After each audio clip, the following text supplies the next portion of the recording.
Hi hello welcome to our channel ఏం late అమూల్య. ఈరోజు ఈ వీడియోలో బీటెక్ చేసిన వాళ్ళు బీఎడ్లో ఎటువంటి మెథడాలజీ తీసుకోవచ్చు అనే టాపిక్ గురించి అయితే డిస్కస్ చేస్తాను.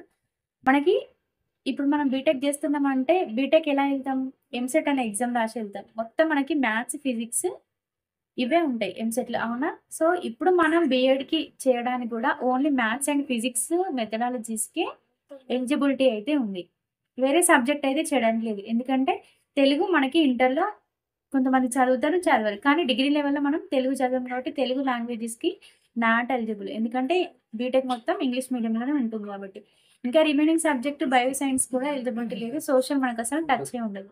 సో, మనం తీసుకోవాల్సిన సబ్జెక్ట్ ఏంటంటే మ్యాథ్స్ ఇంకా ఫిజిక్స్. కానీ కొంతమంది అవేర్‌నెస్ లేక మ్యాథ్స్ విత్ ఇంగ్లీష్ లేదంటే ఫిజిక్స్ విత్ ఇంగ్లీష్ అయితే తీసుకున్నారు.